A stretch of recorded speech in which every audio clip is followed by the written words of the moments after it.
Hola a todas y a todos. Comenzamos la tercera y última lección de la cuarta unidad que hemos dedicado a las técnicas e instrumentos de evaluación de la competencia social. Lo primero que debemos tener en consideración antes de evaluar es que existen una serie de variables relacionadas tanto con la persona que va a evaluar como con el contexto en el que se evalúa.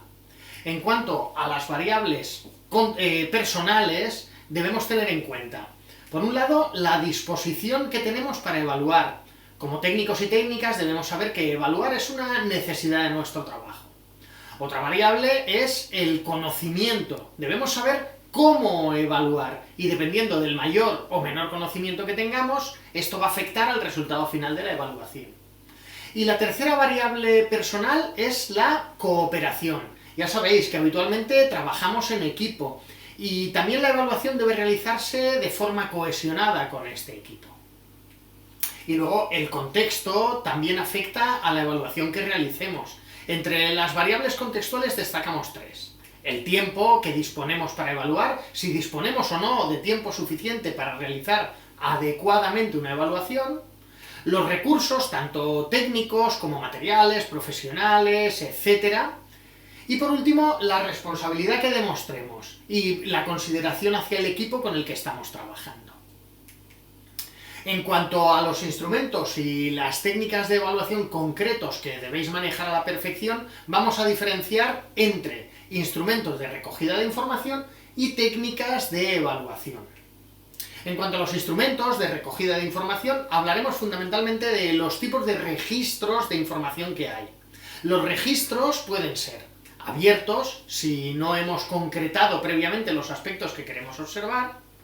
Pueden ser cerrados, cuando sí que los hemos determinado antes. También pueden ser directos, cuando la información se recoge directamente en el momento en el que se está produciendo esa información. O pueden ser diferidos, cuando los registros son cumplimentados en cualquier otro momento. Y ahora vamos a diferenciar entre tres tipos de registros: los registros narrativos, las listas de datos y los registros de valoración y las escalas. Comenzamos hablando de los registros narrativos. Son registros que tratan de recoger la explicación de un hecho concreto. Es verdad que al ser redactados por una persona en concreto, pues tienden a ser subjetivos, pero esto no quiere decir que no sean válidos y que no vayan a aportar información relevante. Los registros narrativos más utilizados son los anecdotarios, en donde se describen conductas puntuales que se producen a lo largo de una intervención. Como su propio nombre indica, lo que se recoge son anécdotas y en la medida de lo posible se deben recoger frases textuales. Y las notas de campo, también conocidas como registros ecológicos, que son anotaciones realizadas sobre el terreno a partir de la observación directa. Las listas de datos son otro tipo de registros narrativos y pretenden recoger aspectos específicos de la conducta de las personas que participan en nuestras intervenciones. Pero pretenden ser objetivos y concretos. Pueden ser descriptores estáticos, es decir, datos concretos de los sujetos observados, como son, por ejemplo, el sexo, la edad, los miembros de la familia, etcétera, son datos concretos. Las listas de acción, que recogen las conductas que presentan las personas con las que intervenimos. Obviamente, si lo que queremos recoger son datos objetivos, los tipos de conducta que se recogen en las listas de acción deben de ser limitados, más o menos limitados, para que el técnico o técnica pueda determinar si la persona ha realizado la conducta o ha realizado otra conducta o no. Los registros de eventos, en donde se anotan eventos relevantes que afectan a la conducta del sujeto. Y por último, el diario de actividades, que recoge las diferentes acciones que se realizan durante una intervención. Y los registros de valoración y las escalas son listas de características que van a ser juzgadas a partir de nuestra observación como técnicos y técnicas cuando intervenimos con personas. Estos registros de valoración y las escalas permiten realizar una valoración cuantitativa del grado o de la intensidad que presenta una acción concreta. Y distinguimos cuatro tipos. La escala directa o normal, que utiliza ítems cerrados. Luego, la escala invertida, que suele preguntar por actitudes negativas y va de menor a mayor, de menos a más. La escala para variables descriptivas, que incluye ítems específicos y la respuesta no implica necesariamente una valoración positiva o negativa. Casillas de verificación para marcar, para ítems que no pueden ser graduados en una escala y que conviene marcar uno o quizás varios, pues ahí se marcan. Y también espacios en blanco cuando pretendemos recoger información cualitativa para redactarla. Y luego también hay otros instrumentos de recogida, como son las listas de control, que lo que nos permiten es hacer un seguimiento ordenado de los diferentes pasos que debemos seguir en una actividad concreta.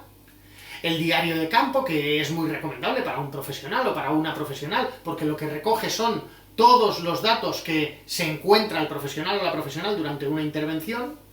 Y luego también está el cuestionario, que recoge información de una actividad a partir de preguntas bien abiertas, es decir, con respuesta libre, o bien cerradas.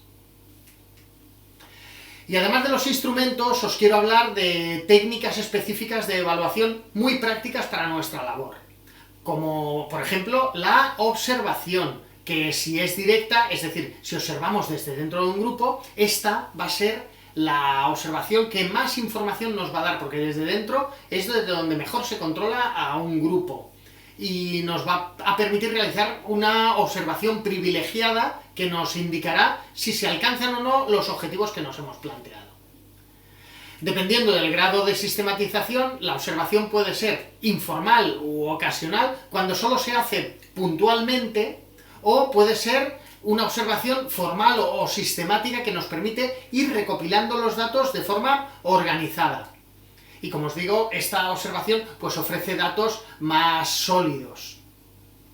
Luego, según quién intervenga en la observación, esta podrá ser una observación participante cuando el técnico o técnica está presente en la observación, y dependiendo del contexto, o no participante cuando no lo está. Y luego, dependiendo del contexto en el que se observa, puede realizarse en contextos naturales, como en el propio grupo, cuando se realiza en el propio grupo, o en el contexto familiar, por ejemplo, pero también se puede realizar una observación en contextos artificiales, cuando, por ejemplo, se les ofrece que realicen un test, por ejemplo, o pidiendo que hagan un role-playing, o usando otras técnicas proyectivas, es decir, pidiéndoles que realicen una actividad y observando entonces la reacción.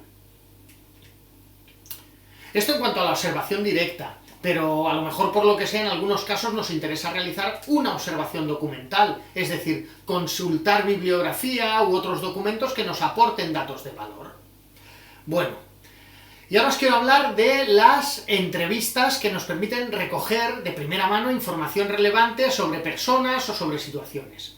Las entrevistas se pueden catalogar de diferente manera, según la forma de desarrollarse, según el momento en el que se realiza y según el tipo de preguntas que realicemos. Vamos a verlo. Según la forma de desarrollarse, pueden ser estructuradas. Ya sabemos que esto significa que el contenido y las preguntas están decididos previamente, o pueden ser no estructuradas cuando no lo están. Puede ser focalizada, si centramos la entrevista en un aspecto concreto para profundizar en él, o puede ser no directa, en la que se deja a la persona entrevistada máxima libertad para que hable de lo que quiera. En función del momento en el que se realiza la entrevista, puede ser, por ejemplo, una entrevista de acogida, que es la primera entrevista que realizamos a una persona cuando iniciamos una intervención y en la que se le comienza a conocer a la persona, o también podemos realizar una entrevista de planificación en la que se abordarán con la propia persona participante los objetivos que nos planteamos con la intervención. Y por último, según el tipo de preguntas que realicemos, las entrevistas pueden ser experienciales, si pretendemos recabar información de las propias experiencias del sujeto entrevistado; pueden ser sensoriales, si lo que queremos saber es cómo se siente esa persona; valorativas, si queremos que nos den su opinión concreta sobre algún hecho concreto; o pueden ser incluso cognoscitivas, si queremos saber qué conocimientos tienen las personas participantes sobre un tema concreto.